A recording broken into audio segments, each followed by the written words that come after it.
The Lie by Leonid Andreyev. You lie. I know you lie. What are you shouting for? Is it necessary that everyone should hear us? And here again she lied, for I had not shouted, but spoken in the quietest voice, holding her hand and speaking quite gently, while that venomous word, lie, hissed like a little serpent. I love you, she continued, and you ought to believe me. Does not this convince you? And she kissed me, but when I was about to take hold of her hand and press it, she was already gone. She left the semi-dark corridor, and I followed her once more to the place where a gay party was just coming to an end. How did I know where it was? She had told me that I might go there, and I went there and watched the dancing all the night through. No one came near me or spoke to me.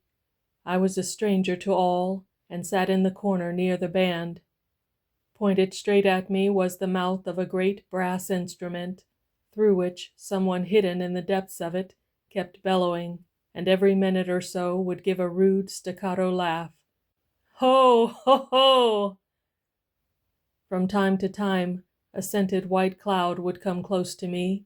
It was she.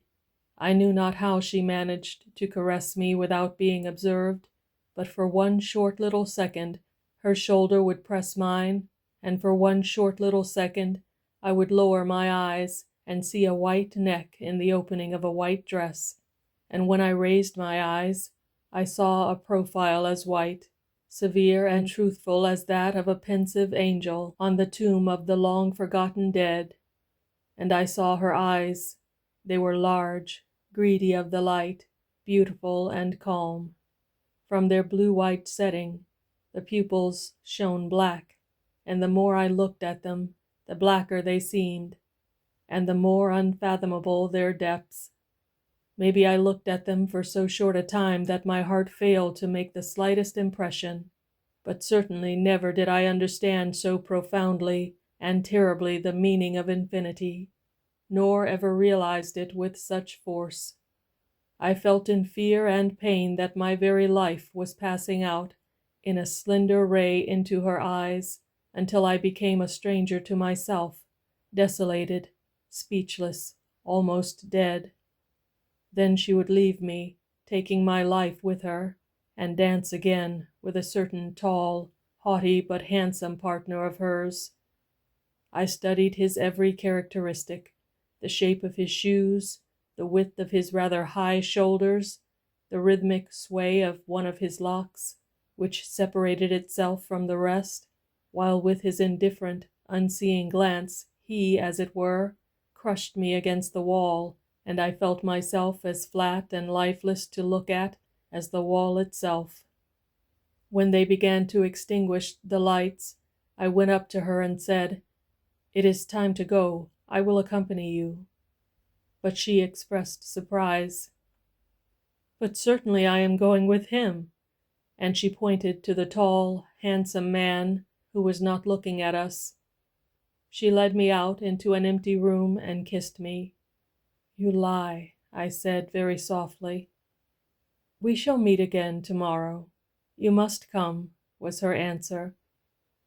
When I drove home, the green frosty dawn was looking out from behind the high roofs. In the whole street there were only we two, the sledge driver and I. He sat with bent head and wrapped up face, and I sat behind him, wrapped up to the very eyes.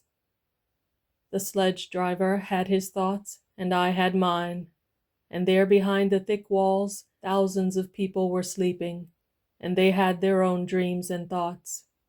I thought of her, and of how she lied. I thought of death, and it seemed to me that those dimly lightened walls had already looked upon my death, and that was why they were so cold and upright.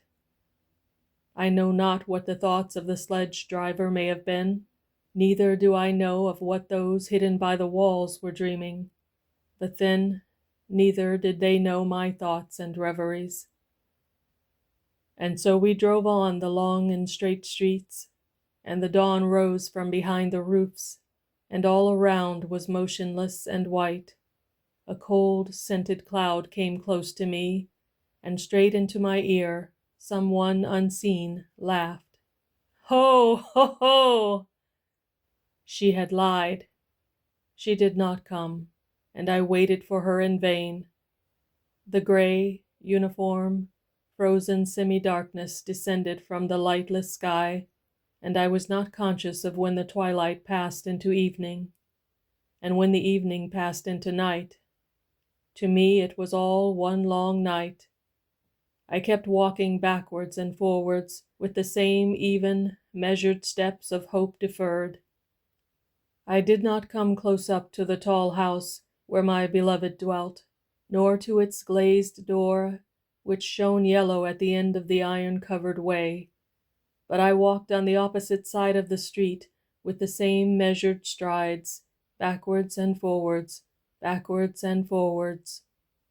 In going forward, I did not take my eye off the glazed door, and when I turned back, I stopped frequently and turned my head round, and then the snow pricked my face with its sharp needles, and so long were those sharp cold needles that they penetrated to my very heart and pierced it with grief and anger at my useless waiting.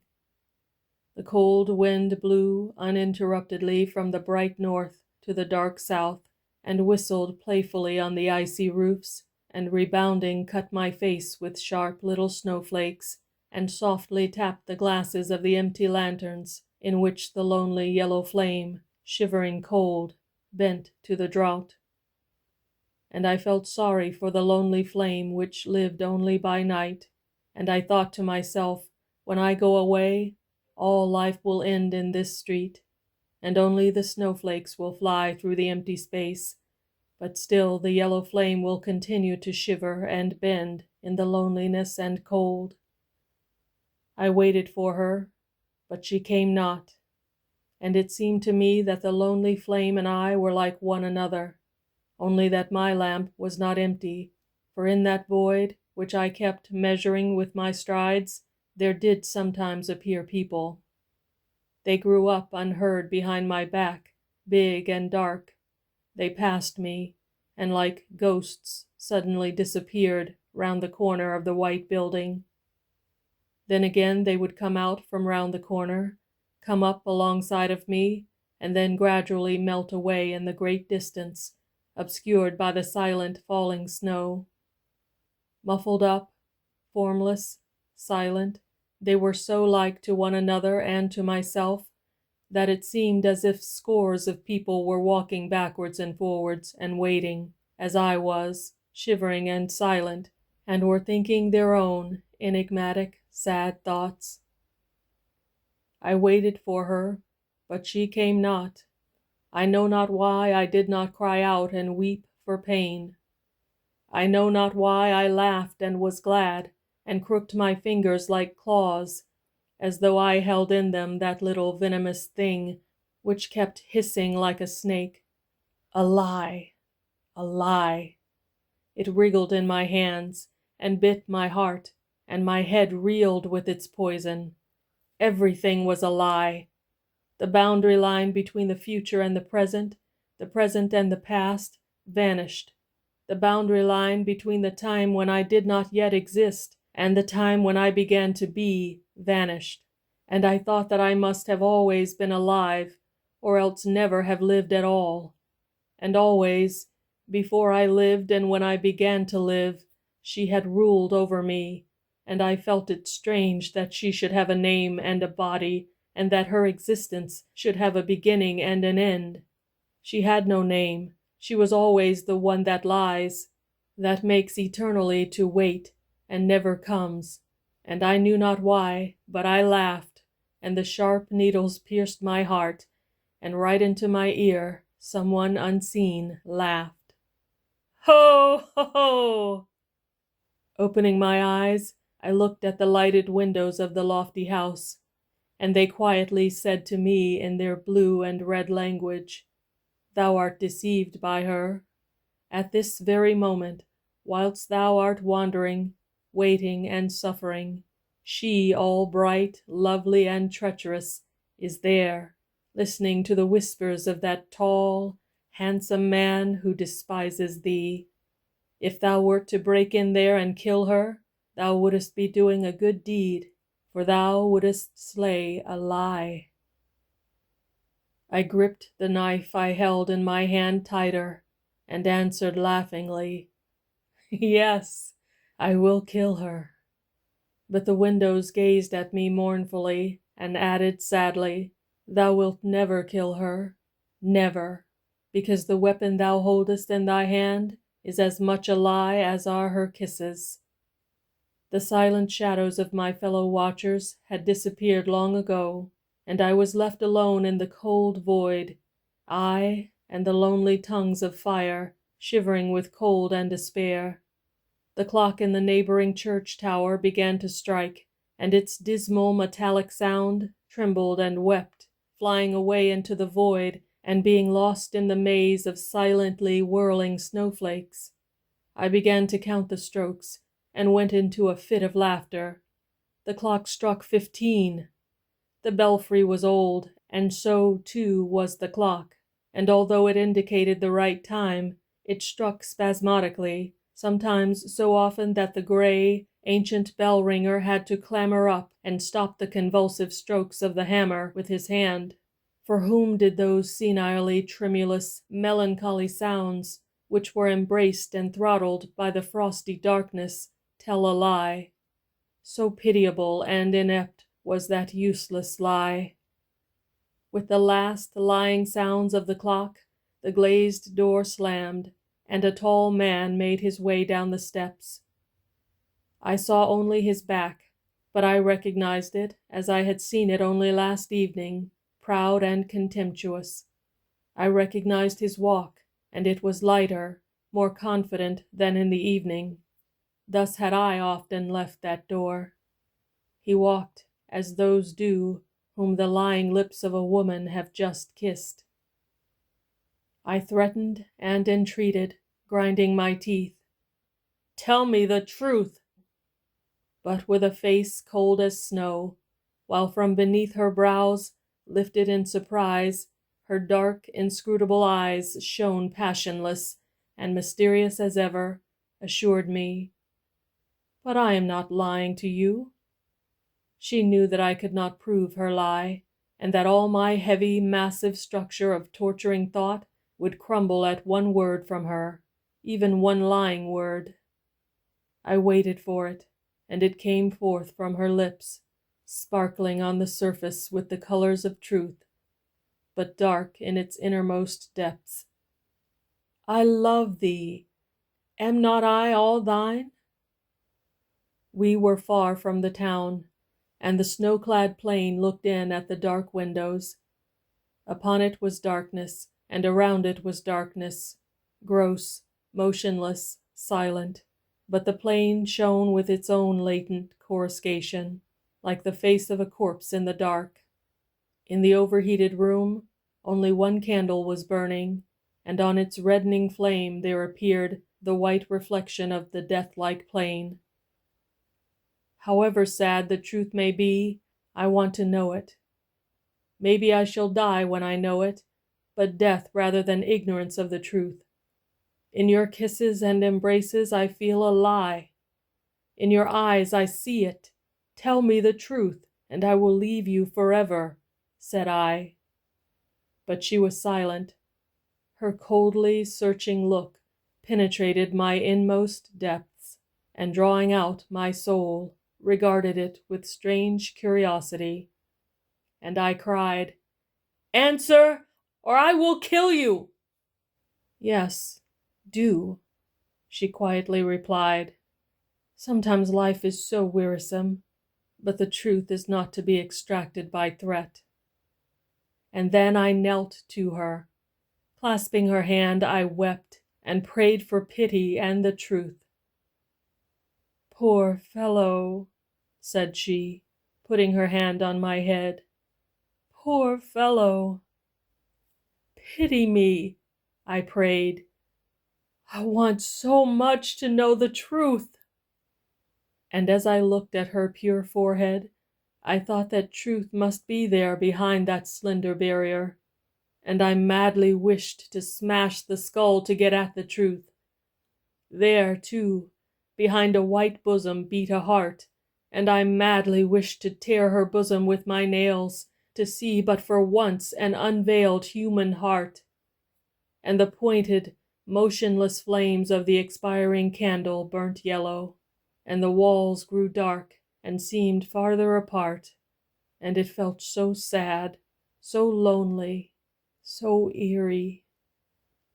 "Poor fellow," she said, "poor fellow." And the yellow flame of the candle shivered spasmodically, burnt low, and became blue. Then it went out, and darkness enveloped us. I could not see her face, nor her eyes, for her arms embraced my head, and I no longer felt the lie. Closing my eyes, I neither thought nor lived, but only absorbed the touch of her hands, and it seemed to me true. And in the darkness she whispered in a strangely fearsome voice, "Put your arms round me. I'm afraid." Again there was silence, and again the gentle whisper, fraught with fear. "You desire the truth, but do I know it myself? And oh, don't I wish I did! Take care of me. Oh, I'm so frightened." I opened my eyes. The paling darkness of the room fled in fear from the lofty windows, and gathering near the walls, hid itself in the corners. But through the windows there silently looked in a something huge, deadly white. It seemed as though someone's dead eyes were searching for us and enveloping us in their icy gaze. Presently we pressed close together, while she whispered, "Oh, I'm so frightened." I killed her. I killed her, and when she lay a flat, lifeless heap by the window, beyond which shone the dead white plain, I put my foot on her corpse and burst into a fit of laughter. It was not the laugh of a madman. Oh, no! I laughed because my bosom heaved lightly and evenly, and within it all was cheerful, peaceful, and void, and because from my heart had fallen the worm which had been gnawing at it, and bending down I looked into her dead eyes. Great, greedy of the light, they remained open, and were like the eyes of a wax doll, and so round and dull were they, as though covered with mica. I was able to touch them with my fingers, open and shut them, and I was not afraid, because in those black, inscrutable pupils there lived no longer that demon of lying and doubt which so long, so greedily had sucked my blood. When they arrested me, I laughed, and this seemed terrible and wild to those who seized me. Some of them turned away from me in disgust and went aside. Others advanced threateningly straight towards me, with condemnation on their lips. But when my bright, cheerful glance met their eyes, their faces blanched, and their feet became rooted to the ground. "Mad," they said, and it seemed to me that they found comfort in the word, because it helped to solve the enigma of how I could love and yet kill the beloved, and laugh.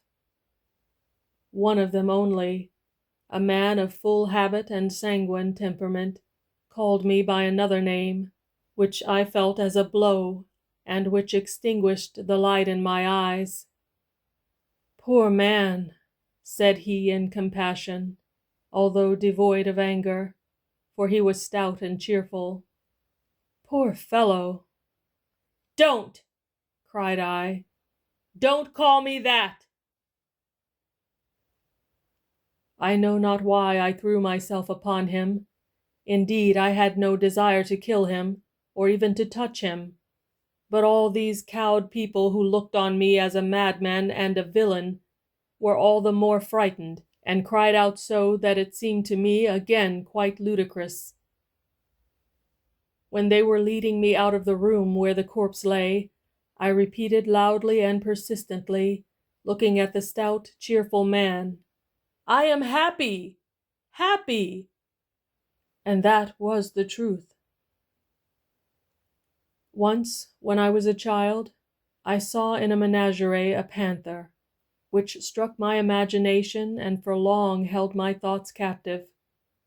It was not like the other wild beasts, which dozed without thought or angrily gazed at the visitors. It walked from corner to corner, in one and the same line, with mathematical precision, each time turning on exactly the same spot, each time grazing with its tawny side one and the same metal bar of the cage. Its sharp, ravenous head was bent down, and its eyes looked straight before it, never once turning aside. For whole days a noisily chattering crowd trooped before its cage, but it kept up its tramp, and never once turned an eye on the spectators. A few of the crowd laughed, but the majority looked seriously, even sadly, at the living picture of heavy, hopeless brooding, and went away with a sigh. And as they retired, they cast once more round at her a doubting, inquiring glance, and sighed, as though there was something in common between their own lot, free as they were, and that of the unhappy, eager wild beast. And when later on I was grown up, and people or books spoke to me of eternity, I called to mind the panther, and it seemed to me that I knew eternity and its pains. Such a panther did I become in my stone cage. I walked and thought. I walked in one line, right across my cage from corner to corner, and along one short line traveled my thoughts, so heavy that it seemed that my shoulders carried not a head, but a whole world. But it consisted of but one word. But what an immense, what a torturing, what an ominous word it was. Lie. Lie. That was the word. Once more it crept forth, hissing from all the corners, and twined itself about my soul, but it had ceased to be a little snake. It had developed into a great, glittering, fierce serpent. It bit me, and stifled me in its iron coils, and when I began to cry out with pain, as though my whole bosom were swarming with reptiles, I could only utter that abominable, hissing, serpent-like sound. Lie. And as I walked and thought, the gray level asphalt of the floor changed before my eyes into a gray, transparent abyss. My feet ceased to feel the touch of the floor, and I seemed to be soaring at a limitless height above the fog and mist. And when my bosom gave forth its hissing groan, thence, from below, from under that rarefying but still impenetrable shroud, there slowly issued a terrible echo. So slow and dull was it, as though it were passing through 1,000 years. And every now and then, as the fog lifted, the sound became less loud, and I understood that there, below, it was still whistling like a wind that tears down the trees, while it reached my ears in a short, ominous whisper. Lie. This mean whisper worked me up into a rage, and I stamped on the floor and cried, "There is no lie! I killed the lie!" Then I purposely turned aside, for I knew what it would reply. And it did reply slowly from the depths of the bottomless abyss. Lie. The fact is, as you perceive, that I had made a grievous mistake. I had killed the woman, but made the lie immortal. Kill not a woman till you have, by prayer, by fire, and torture, torn from her soul the truth. So thought I, and continued my endless tramp from corner to corner of the cell. Dark and terrible is the place to which she carried the truth and the lie, and I am going thither. At the very throne of Satan I shall overtake her, and falling on my knees will weep and cry, "Tell me the truth!" But God, this is also a lie. There is darkness, there is the void of ages and of infinity, and there she is not. She is nowhere. But the lie remains. It is immortal. I feel it in every atom of the air, and when I breathe, it enters my bosom with a hissing, and then rends it. Yes, rends! Oh, what madness it is to be man and to seek the truth! What pain! Help! Help! End of The Lie by Leonid Andreyev.